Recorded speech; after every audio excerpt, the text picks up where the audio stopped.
Did your organization implement AI before understanding how it would affect team performance? This week, we're joined by Benny Pan, founder of InspiraEd, to unpack a growing trend many leaders didn't expect: AI-driven redundancies that are quietly being reversed. With new research showing that 50% of roles cut due to AI are on track to be rehired by 2027, the focus turns to whether we are seeing the early signs of an AI redundancy boomerang. Also on today's show, from green shoots to genuine growth, what is the outlook for New Zealand's labour market in 2026? And lastly, if you are looking to hire quality talent fast, we have 3 new top candidates that are ready for work across New Zealand.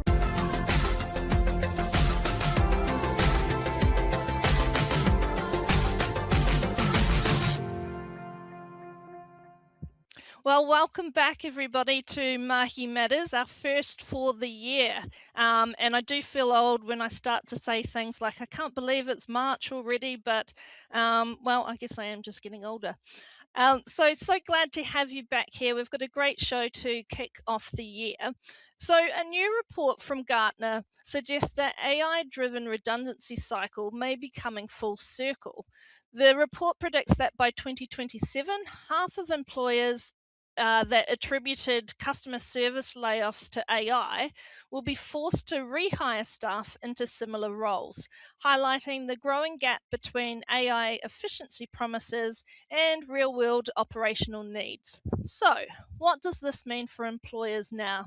To discuss this further, we're joined today by Benny Pan, founder from InspiraEd. Welcome, Benny. Hi, Shannon. Thank you for having me. Good to talk about AI. No problems.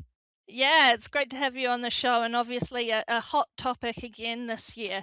So to start off, could you tell us a little bit more about yourself and InspiraEd? Yeah, sure. Yeah, I founded InspiraEd last year, 2025. Started with educational institution and schools, and also leaders in SME as well, because adoption of AI in SME, just how much they know about the potential and risk of AI is really, really low. So my job is to educate and empower people. Excellent.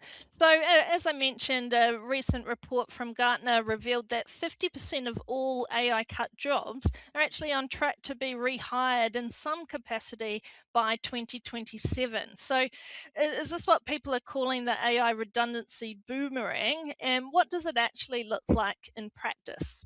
Yeah, I think the great example is Klarna, the fintech company. They were leading the AI washing, or basically cutting people out because they implemented AI back in 2023. So this company cut 700 customer service staff, and on paper it looks really, really great.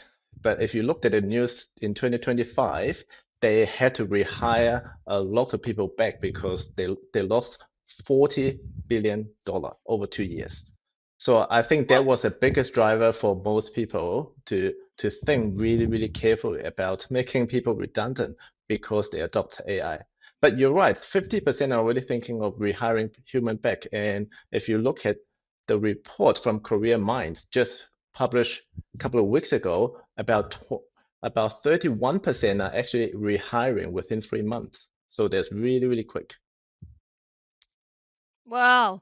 So it does sound like people are rushing in or got caught up in the wave and making some rash decisions there, and it probably sounds like they're regretting some of that.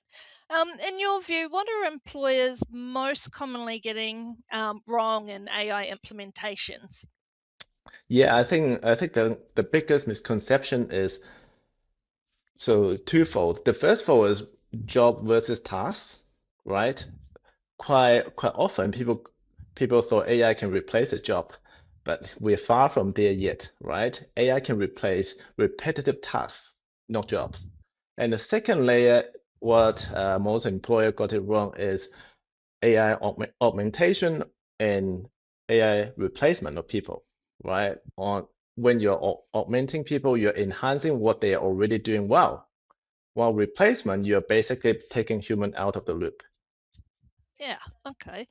And do you think many organizations underestimated how deeply AI would change the way that people collaborate and make decisions? And is that now showing up in damaged team functioning?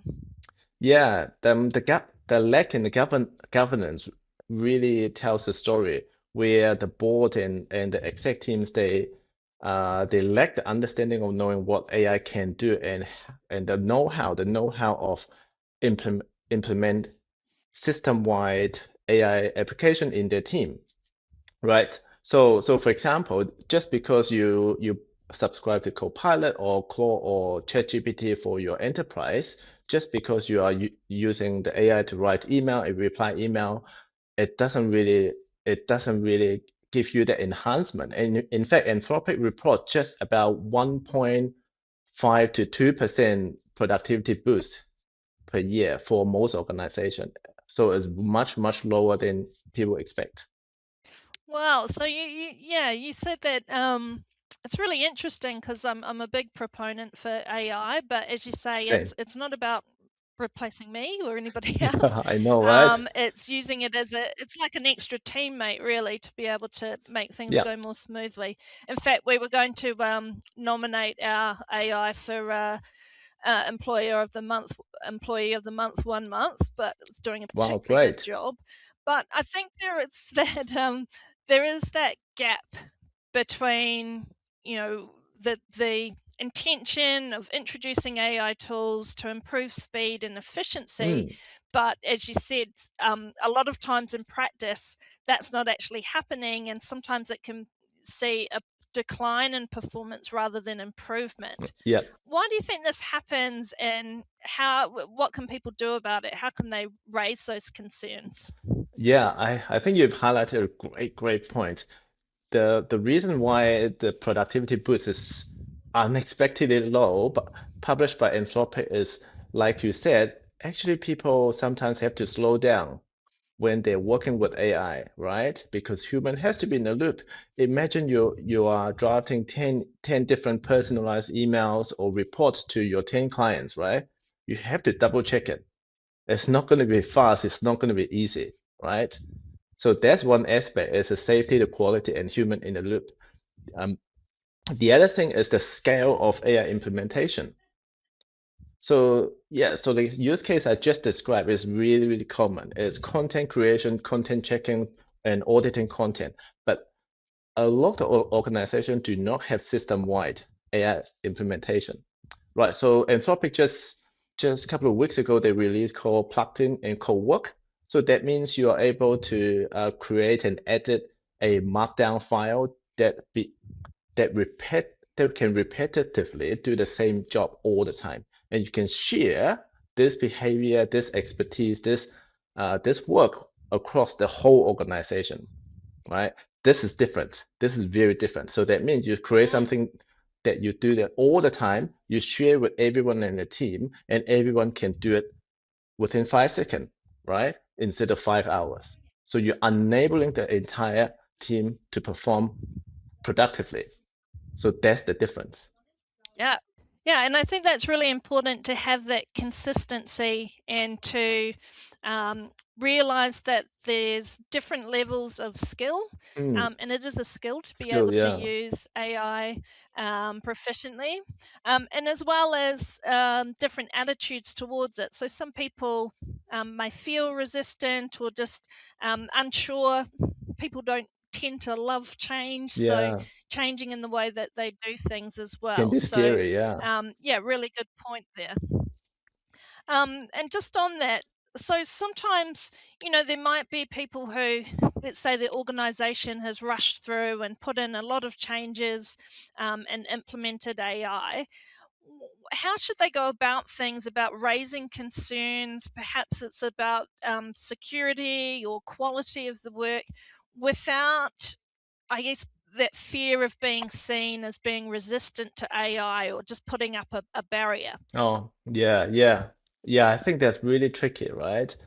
I yeah, I I mean, I recently did a training session for a SME of about 18 employees with the director. Yeah, median age of the team is about maybe 55 to 60. So for them, using documents, manual processing has been pretty much all their life in the job. So introducing a automating agent that automate one of the tasks, not the entire job, automate one of the tasks, yeah, it can be really scary. I can see that on their face. I think the key part is two things. One is auditing where you are. Like I said before, some company might think they are already using Copilot and ChatGPT to rewrite email and to make a custom ChatGPT, and actually a lot of them think they are better than where they are, right? So audit it. And secondly, train your staff. Train your staff, have an open space where they can voice their concern, where they can say, I really don't know. I make the mistake. I don't know how to use this. And I heard exactly the same voice when I led the AI Summit work stream in September last year in Auckland, where the organization said the most important thing is to allow people to be able to voice their concern, voice their unknown, and say, hey, I need help. I can't do this. Please help. Right? And the last one is to Yeah, track their progress. yeah, that's really, really good advice to, yeah, make it an open process. But I like that you're going back to the metrics, go back to the data, so that you can show whether it is actually improving Yeah, things yeah. or not, and how to make Tracking those ROI. changes. Excellent. So, looking ahead to the further into 2026, what advice would you give organizations that want to find that right balance between AI and human capability within their teams? Yeah, I am a strong believer of human-centric AI adoption. I think most people think that way. And actually, Internet Answer just released a survey just 3 to 5 days ago. Yeah, Kiwis are really more concerned and more conservative about AI, which is a good thing, right? People say we are quite behind in AI adoption. Actually, we are not. We already way past 80% of the population using AI, right? At workplace. But what we're lacking is the governance. When we in that aspect, we're really far behind in both the public sector and the private sector. We're really behind in governance. So that's really important because we need board level accountability of AI adoption, of AI tracking, and also the ROI in short, medium, and long term. And we we have very little of that.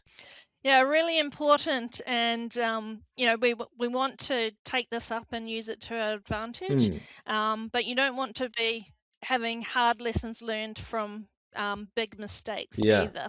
and it costs a lot. Yeah, Okay, yeah, definitely.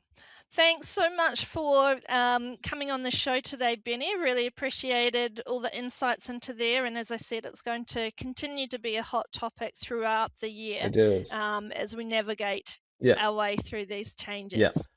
And if you want any of the sources, I quoted all the percentage. Yeah, I can send you a document. Perfect. Okay, Excellent. Well, Benny's details are there on the screen to reach out. If you've got some pressing ideas or concerns about AI, he's the man to go great. to.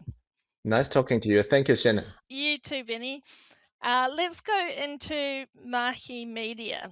So, from green shoots to genuine growth. Last year, of course, all the talk was about green shoots, green shoots, green shoots all year long. Early signs that the market was finding its feet. Now, as we move through the first quarter of the year, the question is whether those shoots are actually starting to turn into something more solid. December's 5.4% unemployment rate, the highest in a decade, was a shock, especially alongside record high business confidence. But 3 months on, the picture feels more balanced.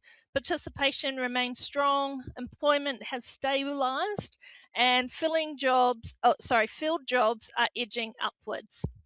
Of course, this isn't quite boom time. We're not going to say that yet, but it's not backsliding either, and everything looks to be coming in with good signs this year. It feels more like a recalibration. January was stronger than a typical January. February carried that momentum. Now, in March, we're seeing conversations that felt tentative before Christmas actually turning into active briefs. Permanent roles are reappearing in pockets, and decision making feels more confident. Regionally, it's nuanced. So headlines suggest Wellington is still lagging, and I guess at a macro level, that's fair. But on the ground, again, there's some great signs. So our Wellington team has seen the public sector recruitment continue to ramp up from the second half of 2025. It's measured, but it's movement in the right direction. Auckland, meanwhile, feels quietly confident. We're getting back to where we need to be. We've just, so Frog Recruitment's just recorded our best month since June 2023, back when we had a larger team in Auckland. So that tells me that productivity and intent are improving, not just sentiment. Of course, there are headwinds. There's a lot going on at the moment. The geopolitical climate remains unsettled. It's an election year, which always brings uncertainty. Businesses naturally tread carefully when the rules of the game could change. But despite that, confidence hasn't evaporated. We're seeing thoughtful, strategic hiring, organizations investing in capability, embedding technology carefully. Well, seems like some are, some aren't, and positioning themselves for growth rather than retreat. So, if last year was about spotting green shoots, this year feels like it's more about nurturing them. Not fireworks, not frenzy, but steady, deliberate progress. And that's a strong way to head into the rest of 2026. Now, that's all for this week. Thank you so much for joining us. And of course, we'd love to hear from you. If there's a topic you'd like us to explore, or if you're interested in being a guest on the show, we'd love to hear from you. Mā te wā, see you next time.